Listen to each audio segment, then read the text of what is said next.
walking tuwing umaga dito sa napakasariwa at napaka-fresh na hangin.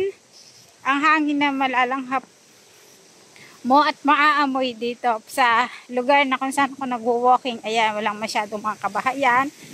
Ito ay binibentang lote. Kaya wala pa masyadong mga kabahayan. At tandaan niya ay rough road. And then, mabalik tayo. Ang hangin na malalanghap mo, ang amoy niya, amoy kape. Amoy dahon ng kape kasi nagbubulaklakan yung kape, yung iba ay nahihinog na. Ayan. Kaya minsan pag umano yung hangin, mararanig. Ewan ko guys kung maririnig na sa camera na meron siyang ingay. Ang hangin. Ayan. 30 minutes na akong nag-walking. Around 30 to 45 minutes na.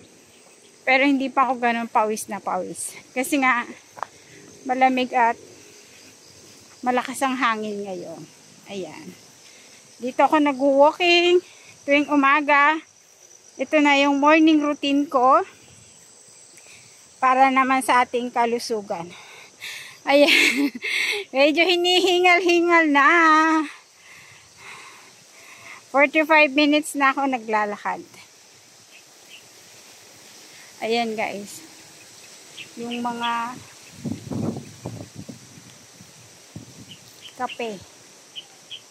Maamoy mo yung amoy ng kape pagka umano yung bulaklak sa'yo. Ayan. Ang ganda.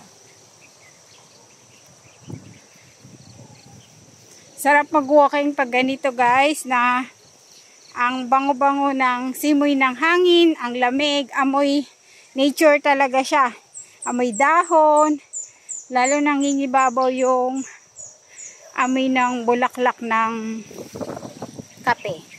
Ayan guys, always exercise tayo pag may time, kahit na 30 minutes walking every day para sa kalusugan natin, especially sa heart. Bye-bye! Thank you for watching!